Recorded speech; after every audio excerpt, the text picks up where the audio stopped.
Hello everyone, welcome to అమ్మా healthy kitchen and tips. ఈరోజు మరో టేస్టీ అండ్ స్పైసీ ఫ్రాన్స్ కర్రీని ఏ విధంగా చేసుకోవాలనేది చూపించబోతున్నాను. ఈ ఫ్రాన్స్ రెసిపీ చాలా టేస్టీగా ఉంటుందండి.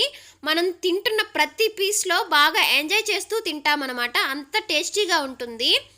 ఇంకా ఈ రెసిపీ చేయడం చాలా సింపుల్ అండి, ఎవరైనా చాలా ఈజీగా చేసుకోవచ్చు. బ్యాచిలర్స్కి అయితే చాలా ఈజీ అనమాట.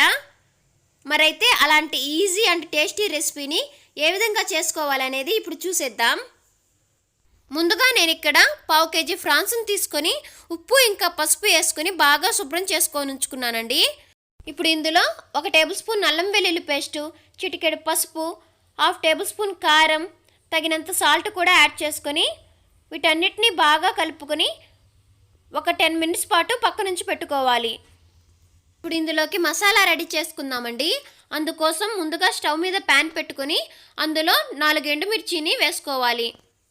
ఇవి లైట్గా ఫ్రై అయ్యాక ఇప్పుడు ఇందులో 3 టేబుల్ స్పూన్ ధనియాలు, ఒక చెక్క మొగ్గ, 1/2 టేబుల్ స్పూన్ జీలకర్ర, కొద్దిగా మెంతులు కూడా వేసుకొని ఇవి బాగా ఫ్రై చేసుకొని పక్కనుంచుకోవాలి. ఇవి చల్లారాక మిక్సీ జార్లోకి యాడ్ చేసుకొని మెత్తగా పౌడర్ చేసుకోవాలి. ఈ విధంగా అయ్యాక ఇప్పుడు ఇందులో వెల్లుల్లి కూడా యాడ్ చేసుకొని బాగా పొడి చేసుకొని పక్కనుంచుకోవాలి.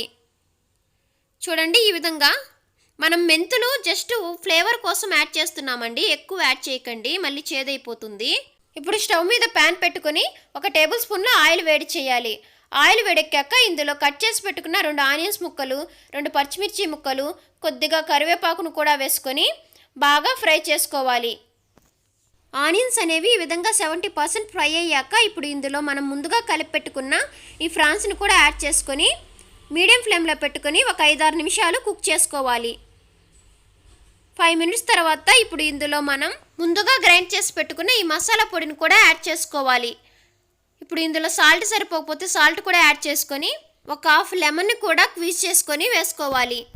ఇప్పుడు వీటన్నిటిని బాగా కలుపుకొని ఒక 10 మినిట్స్ పాటు మీడియం ఫ్లేమ్లో పెట్టుకొని కుక్ చేసుకోవాలండి. 10 మినిట్స్ తర్వాత చూడండి, ఈ విధంగా నురగలాగా ఫామ్ అవుతుంది.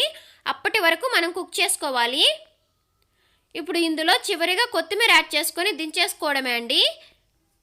అంతే, ఫ్రాన్స్ కర్రీ రెడీ అయిపోయింది.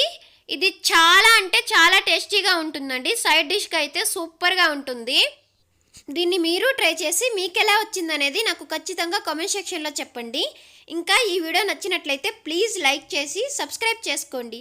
మీ ఫ్రెండ్స్ అండ్ ఫ్యామిలీ మెంబర్స్కి షేర్ చేయండి. Thank you so much for watching.